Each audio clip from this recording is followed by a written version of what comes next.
श्रद्धालुजनों की भारी भीड़ है। लगभग 8 से 10 करोड़ श्रद्धालु इस समय प्रयागराज के अंदर मौजूद है। कल भी 5.5 करोड़ श्रद्धालुजनों ने महाकुंभ का स्नान किया था। ये जो भारी दबाव श्रद्धालुजनों के कारण और श्रद्धालुओं के संगम नोच पर जाने के कारण वहाँ पर एक बना हुआ है, लेकिन पूरा प्रशासन मौके पे वहाँ मौजूद है। रात्रि को 1 से 2 बजे के बीच में अखाड़ा मार्ग पर, जहाँ पे अखाड़ों के अमृत स्नान के दृश्य से बैरिकेड्स भी किए गए थे, तो बैरिकेड्स को फांद करके आने में कुछ श्रद्धालु गंभीर रूप से घायल हुए हैं। उन्हें तत्काल हॉस्पिटल में पहुंचा करके उपचार आदि की व्यवस्था उनके लिए की गई है। उनमें से कुछ श्रद्धालु गंभीर रूप से घायल हैं। लगातार प्रशासन स्थानीय स्तर पर श्रद्धालुओं की सकुशल स्नान कराने के दृष्टि से रात्रि को कल सायंकाल 6:30-7 बजे से ही मौनी अमावस्या का मुहूर्त प्रारंभ होने के बाद से ही लगातार लगा हुआ है।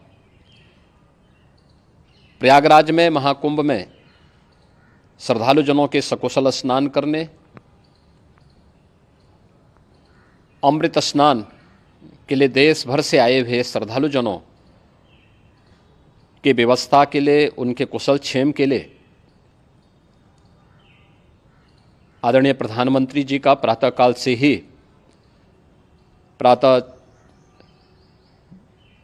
से ही उनके लगभग 4 बार प्रधानमंत्री जी ने हालचाल लिया है। माननीय गृह मंत्री जी ने, माननीय राष्ट्रीय अध्यक्ष भारतीय जनता पार्टी श्री JP नड्डा जी ने, माननीय गृह मंत्री श्री अमित शाह जी ने भी, और प्रदेश की माननीय राज्यपाल श्रीमती आनंदीबेन पटेल जी ने भी लगातार जानकारी लेकर के सभी के कुशल क्षेम और सकुशल स्नान कराने के बारे में निरंतर रिपोर्ट ले रहे हैं। हम लोगों की प्रातःकाल से ही श्रद्धालुजन जो भी आए हैं वे स्नान कर सकें, इसके लिए यहाँ पे उच्च स्तरीय बैठक भी चल रही है, जिसमें मुख्य सचिव भी हैं, DGP हैं, प्रमुख सचिव गृह हैं, मुख्यमंत्री कार्यालय के अपर मुख्य सचिव के साथ साथ ADG लॉ एंड ऑर्डर के साथ साथ अन्य वरिष्ठ अधिकारीगण मौजूद हैं। प्रयागराज में हालात वर्तमान में नियंत्रण में हैं, लेकिन भीड़ का दबाव बहुत बना हुआ है। अखाड़ा परिषद से जुड़े हुए पदाधिकारियों के साथ मैंने स्वयं भी बातचीत की है। आचार्य महामंडलेश्वरों से भी, पूज्य संतों के साथ भी मेरी बातचीत हुई है, और पूज्य संतों ने बड़ी ही विनम्रता के साथ इस बात को कहा है कि नहीं, श्रद्धालुजन पहले स्नान करेंगे और फिर जब उनका दबाव कुछ कम होगा और वे सकुशल वहाँ से निकल जाएंगे, तब हम लोग स्नान करने के लिए संगम की तरफ जाएंगे।